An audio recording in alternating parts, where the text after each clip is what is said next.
The sun shone brightly over the city park, casting its golden rays over swaying trees and green lawns. Families enjoyed the day, children laughed and played while birds sang in chorus. But at the edge of the park, near a tranquil lake, a dark scene unfolded. Sitting on a weathered wooden bench, a young but weary woman held a crumpled letter between trembling hands. Her normally bright eyes were dull, reflecting the pain and anguish consuming her inside. On the other side of the bench, playing carefree on the grass, was her son, a 6-year-old boy with dark hair and bright eyes full of innocence. He was wrapped in a checkered blanket, a gift from his grandmother, now his only refuge of comfort and safety. The woman looked at her son with a mix of love and desperation. He didn't deserve this. Neither of them did. But she knew there was no other choice. A harsh, drunken voice echoed in her mind, a reminder of the horrors she had endured for too long. The hands that should have comforted and protected were now instruments of pain and terror. Her husband, a shadow of who he once was, had become a monster haunting her day and night. "You are useless, a burden, a disgrace. He roared, his words cutting like sharp knives. I'm better off without you. Better off without our son." She squeezed her eyes shut, trying to push away the painful memories, but they relentlessly pursued her. The scars on her body bore silent witness to a torment she could no longer endure. Finally, she made a decision that would change their lives forever. With trembling hands, she wrote a letter, hastily scribbling words on crumpled paper. "Forgive me, my love," she began, struggling to hold back tears threatening to spill at any moment. "I love you more than anything in this world, but I can't protect you anymore. Wait here, on the park bench. Someone will come take care of you." She left the letter beside her son, along with a small backpack containing some clothes and snacks. Then, with one last anguished look, she walked away, leaving behind everything she knew and loved. As she walked away, her heart shattered into pieces, tears finally finding their way down her cheeks. She didn't look back. She couldn't. She needed to move forward, even if it meant leaving her son behind. As the sun slowly set on the horizon, casting shades of orange and red over the quiet park, the boy remained on the bench, gazing at the skyline with eyes filled with confusion and sadness. He didn't understand why his mother had left him there, but something told him she had her reasons. As shadows lengthened and night fell upon the park, the boy wrapped himself in the blanket, trembling with cold and fear. Yet amid the darkness, a faint light of hope shimmered. For even in the darkest moments, a mother's love never dies. Time passed slowly for the abandoned boy on the park bench. Every minute felt like an eternity as he waited, his heart heavy and his mind filled with unanswered questions. Night arrived, enveloping the park in deep, silent darkness. The night breeze brought with it a sense of loneliness and helplessness, but the boy clung to the checkered blanket as if it were a shield against the unknown.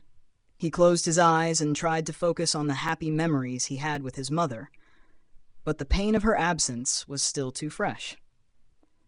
Meanwhile, across town, a woman with gray hair and kind eyes read the letter she had found in her mailbox.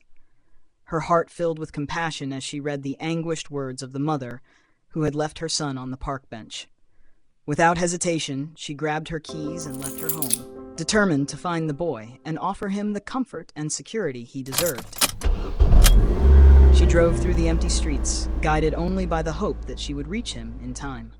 Meanwhile, the boy fell asleep on the park bench, exhausted by the mix of emotions that had consumed him that day.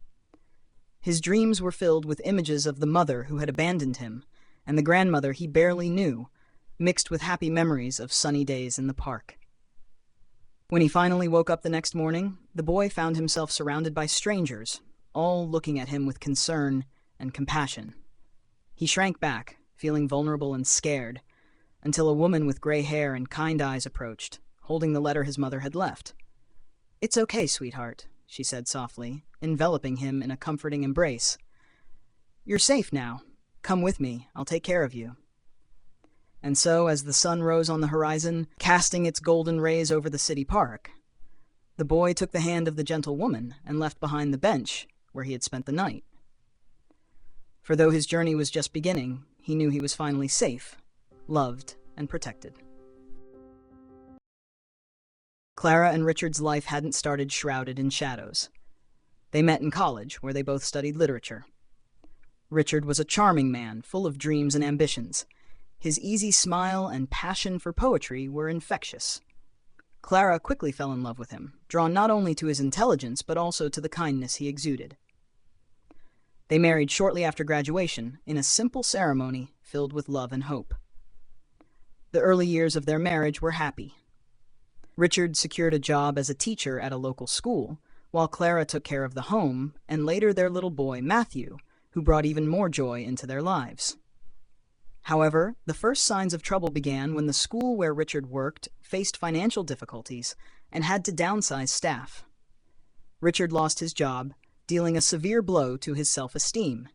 He tried to find another job, but opportunities were scarce, and desperation started to set in. That's when Richard started drinking. Initially, it was just a way to relieve stress, but it quickly turned into an addiction. Nights that were once filled with discussions about literature and playing with Matthew were now dominated by the strong smell of alcohol and the unsettling presence of a man Clara barely recognized. Richard, once gentle and affectionate, became a dark and aggressive man. Alcohol changed his personality, making him a danger to himself and his family. Arguments, which had been rare before, became frequent and intense. Clara endured insults and physical aggression in the hope that Richard could redeem himself, but the cycle of violence only escalated. Matthew, innocent and still hopeful, didn't understand what was happening.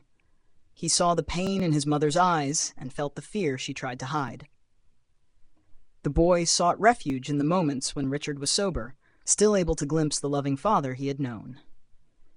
One night, after a particularly violent argument, Clara realized she could no longer continue in that situation. In a fit of rage, Richard had smashed a bottle and threatened her and Matthew's lives. Seeing the man she loved transform into a monster was the last straw.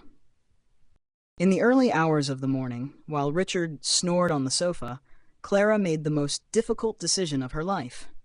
She packed a small backpack with some clothes and snacks for Matthew, tears streaming down her face as she wrote the letter. Quietly, she left the house and took Matthew to the park. When Richard woke up, the house was silent. His head throbbed, and he felt the weight of what he had done the night before. He called for Clara and Matthew, but there was no response. The letter left on the table brought the crushing reality of his actions. Clara's words echoed in his mind like sharp knives. "I loved you, but you destroyed us. I need to protect our son." Desperate, Richard ran to the park, but it was too late. Clara had already left Matthew and was gone. He sat on the bench where his son had spent the night, feeling completely empty. For the first time in a long while, Richard cried.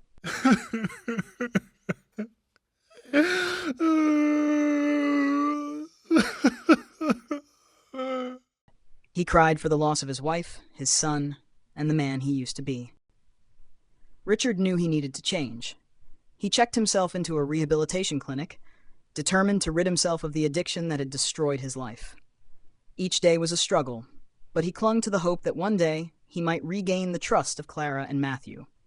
Meanwhile, Matthew found refuge at the home of a gray-haired woman named Mrs. Helen, who became a surrogate grandmother to the boy. Over time, Clara found a job and began to rebuild her life, always haunted by the shadow of the past, but determined to offer her son a better future.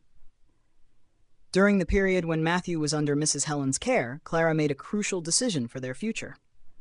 With a small financial reserve she had saved, she rented a modest house for 3 months. This time was essential for Clara to establish herself, find stable employment, and regain her emotional balance. The weeks were challenging, but her unwavering determination and need to protect Matthew drove her forward. During this period, Clara also deeply reflected and regretted leaving Matthew in the park instead of taking him directly to Mrs. Helen's house, realizing she could have caused even more suffering to the boy she loved so much. Days later, Clara showed up at Mrs. Helen's house exhausted and emotionally shattered. Mrs. Helen welcomed her with open arms, without judgment, offering not only shelter, but also a friendly shoulder and the promise that they would face this difficult time together. With Mrs. Helen's unwavering support, Clara began to rebuild her life. She even found a better job that allowed her to gain some financial independence and feel useful again. Mrs. Helen was not just a neighbor. She had been a close friend of Clara for many years. They had met when Clara was a newlywed young woman, full of dreams and hopes. Mrs. Helen, a widow without children, lived next door and quickly developed a special affection for Clara, treating her like the daughter she never had. In the early years of their friendship, Mrs. Helen and Clara spent afternoons together, exchanging recipes, talking about life, and reading poetry books, a passion they shared. Helen had become a confidant and a source of wise advice. When Matthew was born, Mrs. Helen was one of the first to hold him in her arms, and since then, she and the boy formed a special bond. However, as Clara's marriage began to crumble under the weight of Richard's alcoholism, she distanced herself from many friends and acquaintances, including Mrs. Helen. She felt ashamed to reveal the extent of the abuse she was suffering, especially because Richard had appeared to be such a dedicated and loving husband to everyone. Clara often found herself looking in the mirror, her face marked by the assaults, her psyche completely shattered, feeling increasingly isolated and hopeless. When the decision to leave Richard became inevitable, Clara knew that Mrs. Guazi, Helen was the only person she could trust to take care of Matthew. However, due to her shame and fear of exposing Matthew to more suffering, Clara couldn't bring herself to take him directly to her friend's house. She feared what Helen would think upon seeing her so battered and devastated. After months of rehabilitation, Richard achieved sobriety and, over time, accepted that the best way to make amends was to allow Clara and Matthew to have a future without his constant presence. With the help of Mrs. Helen, Clara secured a job and found a new beginning for herself and Matthew. Mrs. Helen, recognizing Clara's deep emotional anguish, suggested that she speak with her nephew, Luke, a respected psychologist in the city. Reluctant at first, Clara agreed to consult Luke, hoping to find some relief from her pain and confusion. Luke was a kind and understanding man with a natural ability to make people feel comfortable. During the therapy sessions, he helped Clara process her traumas and rebuild her self-esteem. Over time, Clara began to trust Luke, sharing details of her past and her hopes for the future. As the sessions progressed, Luke and Clara developed a deep connection. Luke admired Clara's strength and resilience, while she found in Luke a support she had never thought possible. Their mutual feelings began to grow, but both remained professional, conscious of the importance of the therapeutic process. After several months of therapy, Clara felt emotionally stronger and more confident. She decided to end the formal sessions with Luke, thanking him for all the help and support. Luke, in turn, felt a mix of happiness and sadness, realizing that his feelings for Clara went beyond the professional. Shortly after ending the sessions, Luke invites Clara for a coffee, outside the therapeutic context. They share a light and pleasant conversation, and their feelings blossom into a new relationship.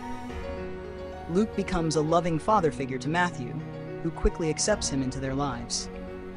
Richard, noticing the positive transformation in Clara and Matthew's lives, respects Clara's decision to move on. He continues his path to recovery, becoming a counselor at a rehabilitation clinic where he helps others overcome challenges similar to those he faced. During this process, Richard finds a new love, someone who supports him in his journey and shares his hopes for the future. Additionally, he establishes an agreement with Clara to visit Matthew once a week, allowing him to maintain a meaningful bond with his son while moving forward with his new life. Clara, Matthew, Luke, and Mrs. Helen form a new family, united by love and understanding. Clara finds happiness and security in Luke's arms, rediscovering the joy of living alongside someone who respects and values her. Matthew thrives in an environment full of support and affection, developing his confidence and skills with Luke's loving guidance, who becomes a dedicated and inspiring father figure. Mrs. Helen, happy to see her family grow and prosper, continues to offer her love and wisdom, being the foundation that keeps everyone united. She becomes a loving grandmother to Matthew and a reliable friend to Clara and Luke, sharing stories and teachings that enrich their lives. On weekends, Richard visits Matthew, strengthening his bond with his son and showing him that recovery and love can transform lives. With his new love by his side, Richard finds the peace and happiness he always sought, while making significant contributions to the community through his work at the rehabilitation clinic. Over time, each one finds their purpose in peace, rebuilding their lives and moving forward with renewed hope and love. Clara and Luke celebrate every small triumph, from Matthew's first words to his school achievements, always united and supportive. Family gatherings are filled with laughter and joy, with Mrs. Helen telling old stories and Richard sharing happy moments with Matthew. The new family enjoys trips, celebrations, and simple moments of everyday happiness, like picnics in the park and game nights. Together, they create lasting memories and build a bright future, knowing that, despite the challenges, love and understanding will always guide them.